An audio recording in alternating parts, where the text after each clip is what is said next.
Cuando los agentes se adentraron en la vivienda de Ed Gein,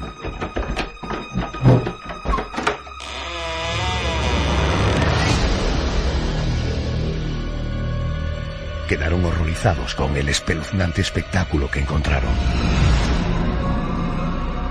El cuerpo decapitado de una mujer colgaba del techo, destripado, como un animal en plena matanza. En la cocina, varios cráneos cortados a modo de cuencos albergaban restos de sopa. Y en el entorno hallaron sillas, lámparas y prendas de vestir confeccionadas con piel humana. En el salón, los policías descubrieron cabezas reducidas y máscaras realizadas con rostros reales, adornados con aceite y pintura de labios.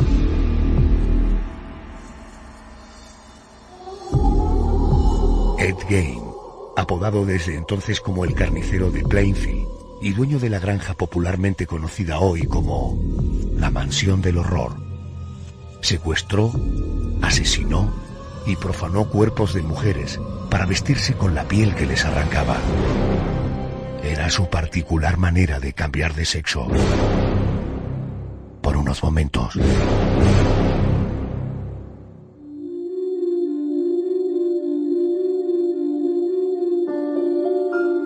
Gein, un hombre trastornado por culpa de una madre que siempre lo trató como si fuese una niña, fue condenado en 1958 a un internamiento indefinido en el manicomio del estado de Nueva Jersey.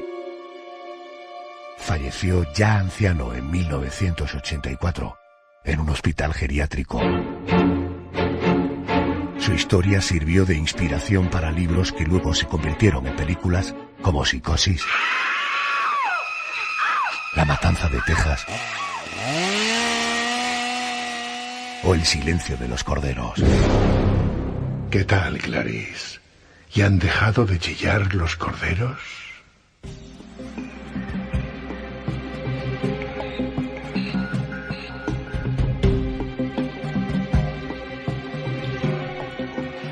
José Manuel Frías, buenas noches. Buenas noches, Adolfo. Bueno, el personaje que vamos a conocer esta noche ha sido etiquetado no solo como asesino, sino también como ladrón de tumbas, algo muy diferente al resto de perfiles que venimos analizando en los últimos meses.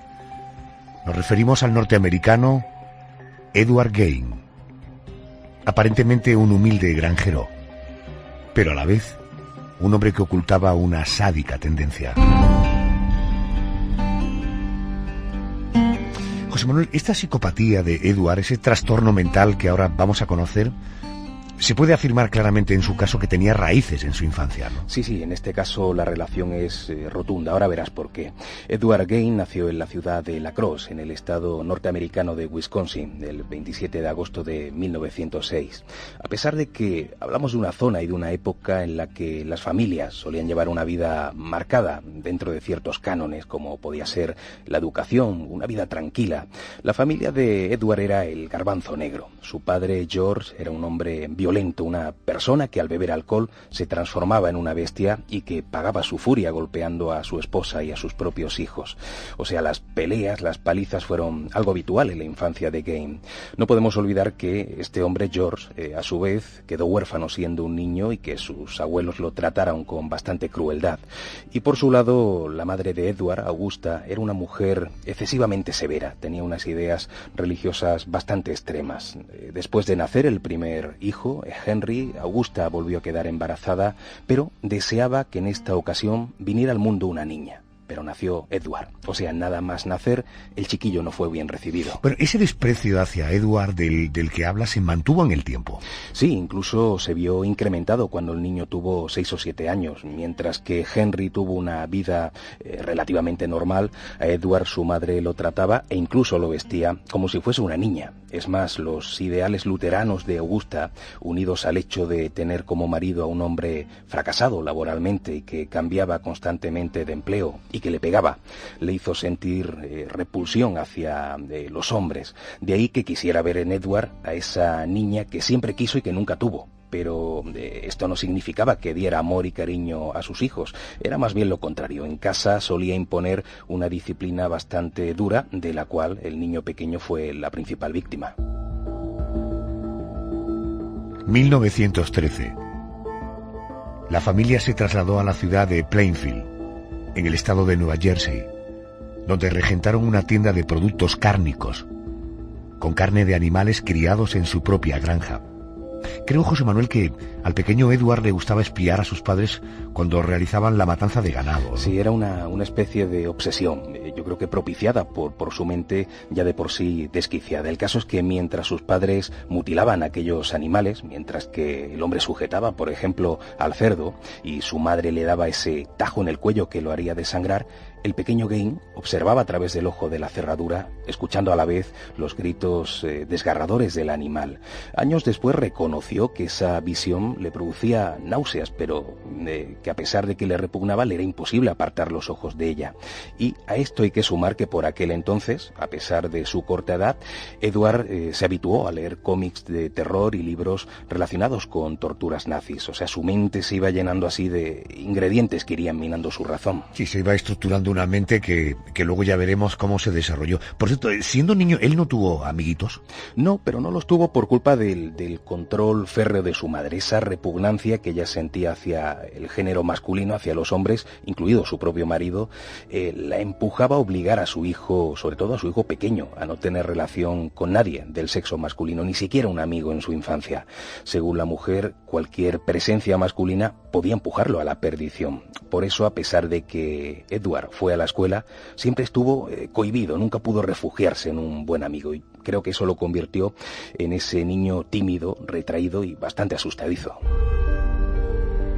En muy poco tiempo, el padre y el hermano de Edward fallecieron. Parece claro que en el caso del hombre, del padre, año 1940, la causa fue el alcoholismo. Pero la de su hermano Henry, 4 años después, en el 44, no estuvo tan clara. ¿Qué se sabe de ese asunto? Bueno, se supone que hubo un incendio a las afueras de la granja familiar y que los dos hermanos intentaron sofocarlo. Cada uno se internó por un lado diferente del fuego. Henry no apareció, pero fíjate, curiosamente, cuando los vecinos se pusieron en marcha para localizarlo, Edward los llevó al lugar exacto en el que se encontraba su cadáver. Aquel niño Henry presentaba un golpe en la cabeza, pero todos creyeron que se lo había provocado al caer al suelo después de perder la conciencia debido al humo. Y no hay que olvidar, y esto es muy importante, que recientemente los dos hermanos habían discutido porque Henry reprochaba a Edward que se dejara manejar tanto por la madre de ambos, y ese asunto enfadó bastante al más pequeño de los Gain. Así que quién sabe lo que pudo ocurrir durante el incendio. Bueno, tras la muerte del padre y el hermano de Edward, él se queda solo en casa con Augusta, con su madre. ¿Aquellas circunstancias cambiaron el férreo control de la madre hacia este niño? Cambiaron, pero creo que a peor. Lo aplastó bajo una losa de ideales religiosos extremos. Le repetía constantemente que los hombres eran malos, que las mujeres eran pecadoras, que el sexo era algo prohibido y que solamente debía estar junto a ella. Claro, ese constante manejo de su mente le hizo sufrir lo que se conoce en psicología como el complejo de Edipo, una mezcla brutal de odio y de amor hacia la misma persona, en este caso hacia su madre. Podríamos decir que Edward se enamoró de su propia madre. Él la mantuvo económicamente realizando trabajos esporádicos en las granjas vecinas y la cuidó hasta su fallecimiento debido a un infarto en 1945. Viéndose solo, viéndose desamparado, Edward Gain, ahora ya con 39 años, se refugió en lo único que le quedaba, la granja familiar, la habitación que había ocupado su madre en vida y que mantuvo intacta, y un puñado de recuerdos obsesivos. Era un hombre enfermo mentalmente, que sufría una esquizofrenia y que no sabía en realidad si era un varón o una hembra. Año 40 muere el padre, año 44 muere su hermano, año 45 muere su madre. Atento a este dato porque luego será extraordinariamente revelador en parte de la historia. Año 45 muere la madre. Cuentan las crónicas que antes de producirse el caso que nos ocupa esta noche, algunos vecinos de Plainfield desaparecieron. José Manuel, hay quien cree que Ed Gain Edward estuvo implicado en ellas. ¿Cuáles son los casos más llamativos? El primer caso ocurrió en 1947 con la desaparición de la niña Georgia Weckler, de 8 años, cuando iba sola de camino a su casa. Algo después, en 1952, desaparecieron inexplicablemente 2 granjeros, Víctor Travis y Ray Burgess. Ambos habían salido de caza, pero nunca regresaron. Y en 1953, un año después, le tocó el turno a una adolescente llamada Evelyn Harley, de 15 años. Ella se había quedado a cargo de los niños de unos vecinos y cuando estos regresaron a casa, la chica no estaba, aunque había signos de lucha y manchas de sangre por la vivienda. Lo único que se encontró, la policía en los alrededores, fueron algunas de sus prendas de vestir. Hay un caso que fue muy mediático, también en aquella zona, el caso Hogan, ¿no? Sí, fue más popular porque la persona desaparecida, Mary Hogan, era una mujer muy conocida en el entorno. Se trataba de la gerente de la taberna de Hogan, un bar al que acudían bastantes lugareños a pesar del rechazo de sus mujeres. Ese rechazo, esa animadversión, se debía a que sobre Mary flotaban varias leyendas. O sea, como nadie sabía de su pasado, empezaron a surgir rumores que decían pues que había sido madame de un burdel en Chicago o que incluso había tenido relaciones con la mafia. Pero aún así, la taberna solía estar bastante concurrida en las noches. Pues resulta que en la tarde del 8 de diciembre de 1954, el granjero Seymour Lester entró al local bastante temprano. Nada más cruzar la puerta ya intuyó que algo raro había pasado. Por más que llamaba a Mary, ella no acudía y cuando se adentró un poco más se encontró con un enorme charco de sangre y de la mujer no había ni rastro. O sea, no se pudo dar con su cadáver. No, la policía acudió a la taberna, la registró por completo, vieron que había un rastro de sangre que salía por la parte trasera del local y que desaparecía en el aparcamiento. Estaba claro que el cuerpo de la mujer había sido arrastrado y subido a un coche. Las huellas parecían ser de un camión de reparto. Lo curioso es que dentro de la taberna no se percibían signos de lucha, por lo que se pensó que el agresor era alguien conocido por la propia Mary. Además, la caja registradora tenía bastante dinero, por lo que quedaba descartado el asesinato por robo. Como se supo más adelante, Mary Hogan había sido oficialmente la primera víctima de Edward Gein. Además, el propio asesino, y esto es muy curioso, cuando se hablaba delante de él de la desaparición de la mujer, solía decir, no se sabe si en tono de broma, que ella estaba en su granja, pero en todo caso nadie prestó atención a sus palabras. Ed Gein, 3 años después, volvió a matar. Esta vez escogió a una mujer de 50 años, también empresaria, a cargo de la ferretería de su difunto marido, Bernice Worden. Ella era muy conocida tanto por sus convicciones religiosas como por su entrega total al negocio familiar. ¿Cómo actuó Ed Gein en esa ocasión? Parece que llevaba tiempo rondándola. Él solía entrar en la tienda, hacerle preguntas sin sentido y se quedaba como embobado cuando la miraba. Incluso una vez tuvo la osadía de invitarla a patinar sobre el hielo y ella, por supuesto, lo rechazó. Pero Gein seguía detrás de la mujer y la espiaba desde su furgoneta de vez en cuando. A eso de las 8 de la mañana del 16 de noviembre de 1957, Edward entró en la ferretería. Bernice estaba sola, no había clientes porque era temporada de caza y buena parte de los hombres del municipio se encontraban en aquel momento en pleno bosque. Edward tomó en sus manos uno de los rifles de la tienda y preguntó a la mujer por su precio. Ella se lo indicó, incluso lo animó a comprarlo porque era un arma de buena calidad. En cuanto Bernice se descuidó, dándose la vuelta, nuestro protagonista metió en el rifle una bala que llevaba en el bolsillo y disparó a la mujer sin mediar palabra. ¿Y qué hizo con el cuerpo de Bernice? Se lo llevó a la granja, al igual que había hecho con su anterior víctima. En las siguientes horas, varios testigos contemplaron sucesos algo sospechosos. Un granjero de la zona aseguró que Edward conducía demasiado deprisa y con el gesto visiblemente alterado. Y esa misma tarde, su vecino Bob Hill fue a visitarlo para pedirle un pequeño favor. Necesitaba que lo llevase en su coche a una tienda para adquirir una batería. Gein le abrió la puerta, pero tenía las manos ensangrentadas. Y claro, ante el asombro del recién llegado, dijo que había estado descuartizando un ciervo. Eso extrañó muchísimo a Bob, porque Edward nunca había salido a cazar. El asesino se lavó las manos y acompañó al vecino a la tienda y después fue invitado a cenar a la casa de la madre del propio Bob Hill. O sea, todo eso ocurre cuando él se lleva el cuerpo de Bernice a la granja, lo que ocurre a continuación, pero ¿se había descubierto ya día la desaparición de Bernice, la señora de la ferretería? Más o menos por la misma hora, y se tardó un poquito más en descubrirlo porque Edward cerró la tienda con la llave de la propia víctima y todos pensaron que la mujer se había marchado a casa por encontrarse enferma, indispuesta, pero esa misma tarde el hijo de Bernice, Frank, acudió a saludar a su madre y abrió con su propia llave, sorprendido ya de por sí por el hecho de ver cerrada la ferretería a aquella hora, y descubrió un charco de sangre en mitad de la tienda. Rápidamente llamó al sheriff del condado, Art Shirley, y este acudió enseguida. Y claro, sospechando del comportamiento de Edward Gain con respecto a su madre en los últimos días o semanas, Frank dio su nombre a los agentes, convencido al 100% de que el siniestro granjero estaba detrás de la desaparición. O sea, el sheriff ya empieza a buscar, en fin, por el nombre que le da el crío, el hijo de la ferretera, y mientras Ed Gein comiendo como si nada hubiera ocurrido, ¿no? Sí, pero bueno, esa inmunidad le duró bastante poco. El sheriff ya había dado la orden de detención, y cuando Edward y Bob terminaron de cenar, en ese momento entra un vecino diciendo que había desaparecido Bernice. El asesino, Ed, como si no fuera la cosa con él, ni se inmutó. La policía, mientras tanto, había estado en la casa de Gein, pero en el exterior. No lo encontraron, y pronto se enteraron por unos vecinos de que nuestro protagonista estaba en la vivienda de los Hill. Así fue como lo encontraron y lo detuvieron. En un primer momento, en ese primer interrogatorio, allí mismo, Edward dijo que él no tenía nada que ver con la muerte de Bernice, algo curioso porque nadie le había dicho que había fallecido.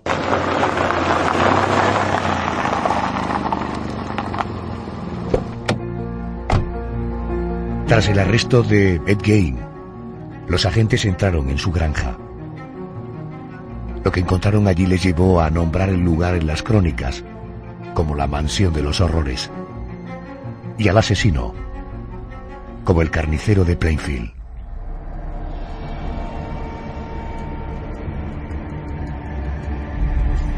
¿Qué descubrieron los agentes en la granja de Gein?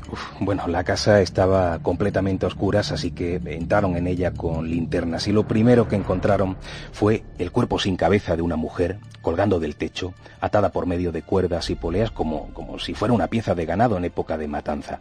De hecho, Edward la había destripado como si fuera un animal. El cadáver estaba completamente abierto desde el cuello hasta la pelvis.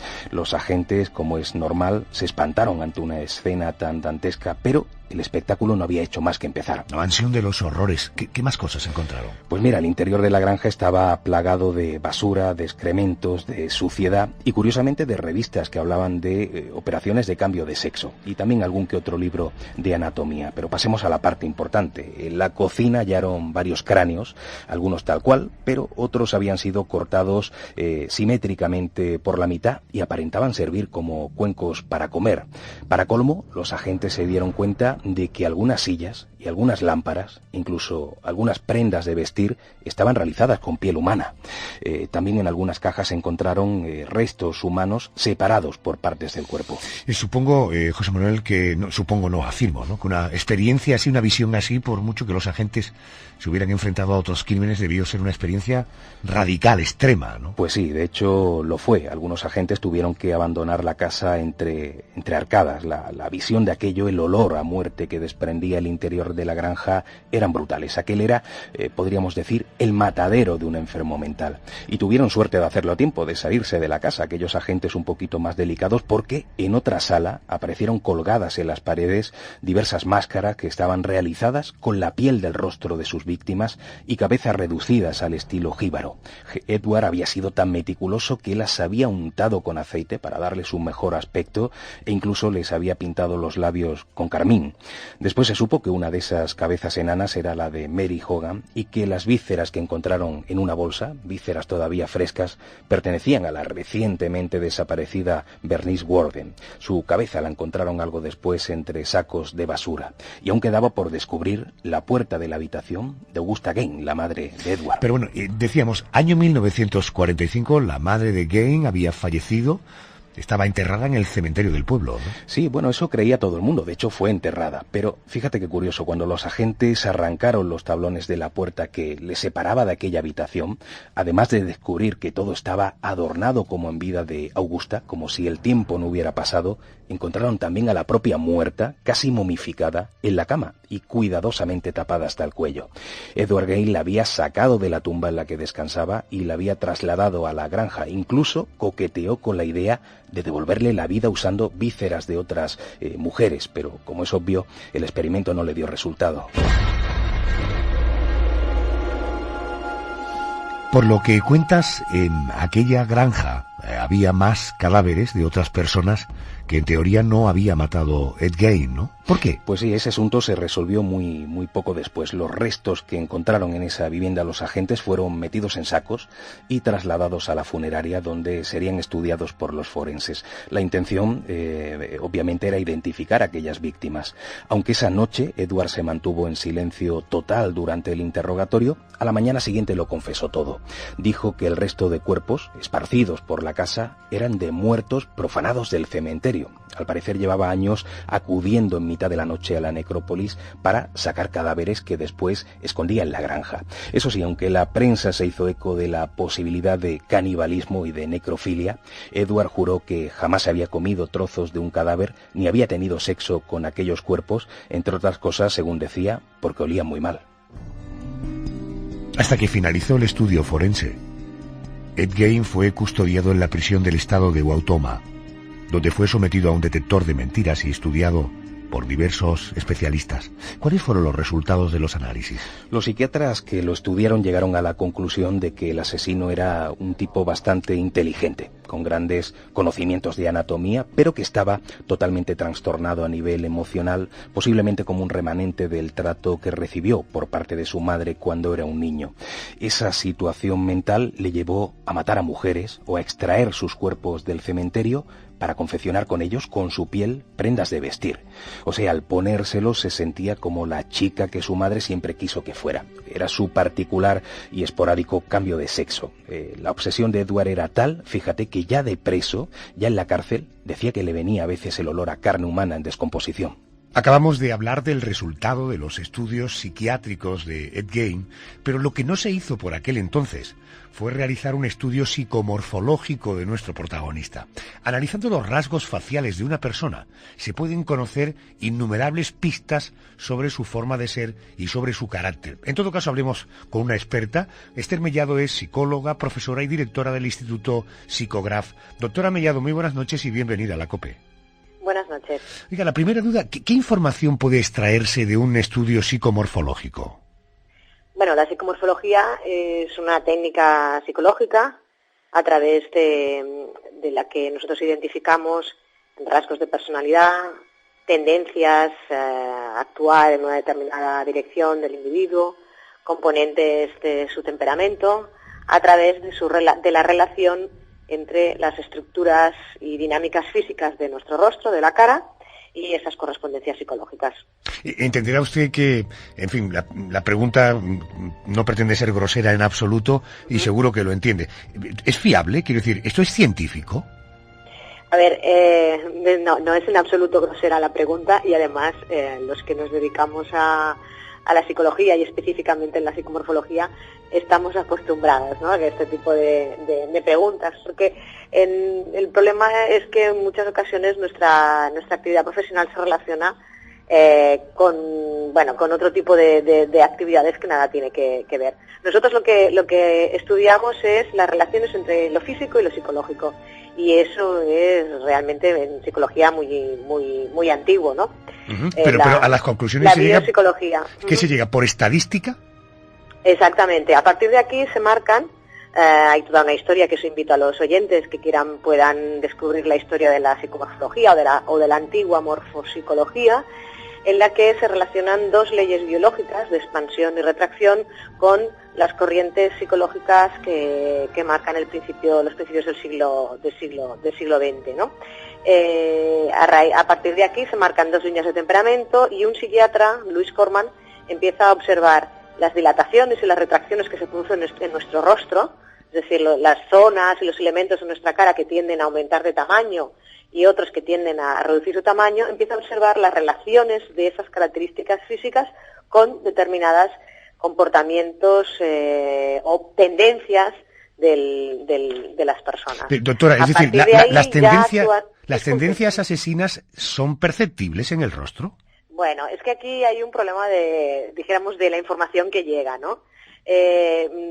Nosotros, evidentemente, a través de una cara o de un análisis psicomorfológico, no vamos a decir que una persona es asesino, que una persona es un violador, que una persona es un delincuente, en absoluto, ¿no? Eso es quizá a veces un poco la parte más espectacular que se intenta ofrecer sobre nuestro trabajo. Lo que nosotros sí, en nuestro trabajo profesional de asesoramiento a personas, a empresas, a profesionales también de la investigación, lo que sí que hacemos, lo que sí que identificamos a través de un rostro es el componente instintivo de una persona, los problemas emocionales, frustraciones psicológicas que pueda tener y que le induzcan, podría ser una de las características que le llevasen a actuar de una determinada manera u otra. El componente de un temperamento instintivo violento que puede provocar, puede llegar a la situación, darse el caso de esa persona, reaccionarse violentamente. Pero para nada nuestro trabajo consiste, si no sería, imagínese usted, sería muy fácil, ¿no? Claro. Iríamos por la calle iríamos diciendo, ¿no? Ya, Esther, una pregunta. Sí. Una persona tiene un determinado carácter, pero a partir de su experiencia vital, ese carácter se va modificando, se va cargando de traumas, tal, a lo largo de los años. ¿El rostro también se modifica a raíz de esas vivencias? Naturalmente, no hablo del hecho biológico, en fin, que solo basta verme a mí en este momento para ver que hubo momentos más hermosos en mi vida, pero ¿en el rostro hay una modificación también a raíz de esas vivencias? Efectivamente. Es que a veces la gente dice, bueno, ¿qué quiere decir? ¿Que tengo este carácter porque tengo esta cara? No, no es así. Sino que en nuestro rostro lo que hacemos es proyectar algunas de nuestras características de personalidad de fondo, y también nuestra cara va evolucionando en función de su interacción con el ambiente. Es decir, y ese es el resultado final de nuestra cara, pero es que ese también es el resultado final de nuestra personalidad. Cualquier definición psicológica dirá, pues unas determinadas características innatas de nacimiento, ligadas a un entorno social, familiar, produce, ¿no?, un determinado carácter. Ya. Por ejemplo, estos rasgos que observamos en un rostro, por ejemplo, de agresividad... El de Endgame, por ejemplo, el de nuestro protagonista, ¿has tenido Sí. oportunidad de echar un vistazo a su rostro? A ver, sí. Uh-huh. ¿Y qué te dice el rostro de este, en fin, asesino confeso y demostrado que lo fue sin duda, ¿no? Uh-huh. El rostro de este señor, por ejemplo, nos iría muy bien a colación de lo que le comentaba, ¿no? Este hombre, por ejemplo, tiene una estructura inferior, que es la parte de la mandíbula, muy ancha, una barbilla muy cuadrada en línea recta, que eso indica un componente instintivo muy elevado. Pero esta característica la tiene este señor, que es un asesino confeso, y la tiene pues algún director de empresa y la tiene algún líder político. Entonces, ¿qué quiere decir? ¿Que todas las personas funcionan igual? No.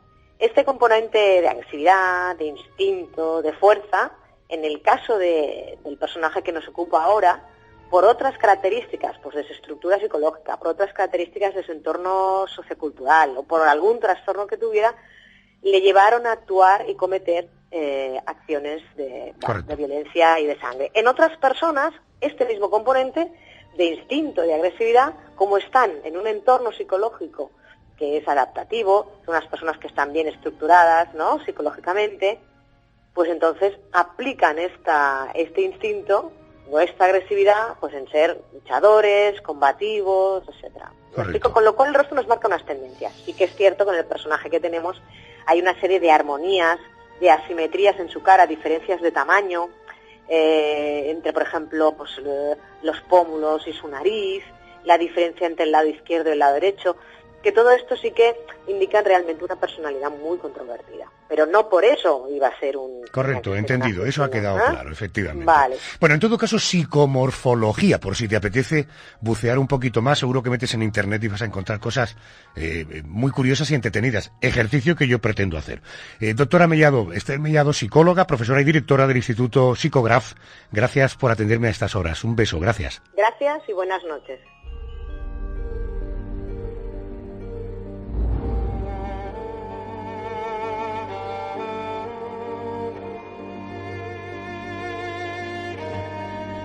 Hace unos meses tuve la oportunidad de entrevistar en la noche de COPE a la prestigiosa psiquiatra forense norteamericana Helen Morrison.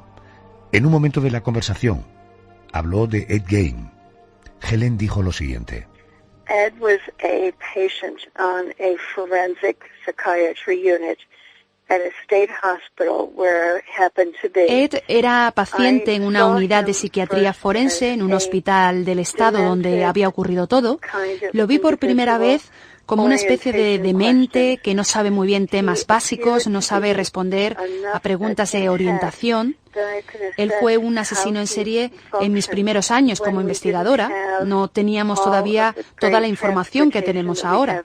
Ed Gein mató a gente de su barrio, de su entorno, y fue también a algunas de las tumbas de la gente de su barrio. De nuevo estamos ante un individuo perturbado y que no siempre aprecia el miedo o el terror que la gente pasó cuando los asesinó. Los trató como si fueran un ciervo muerto, como si estuviera cazando. Los pondría en el potro, los trocearía y los trataría como si fueran solo un ciervo. No había humanidad allí.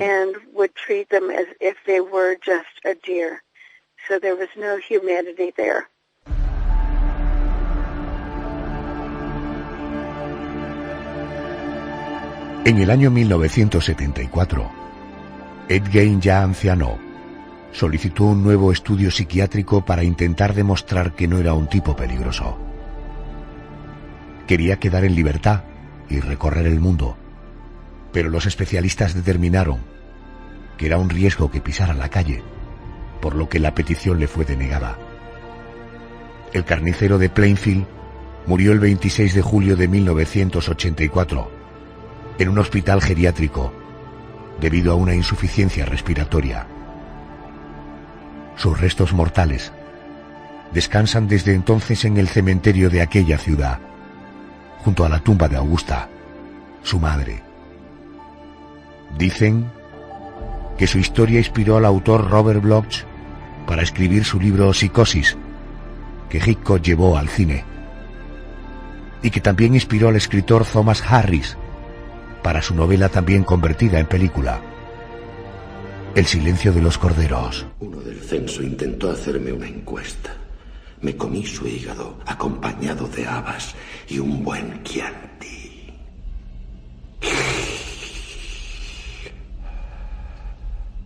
Vuela a la escuela, pajarillo. Vuela, vuela, vuela, vuela. Vuela, vuela, vuela, vuela. Vuela, vuela, vuela, vuela.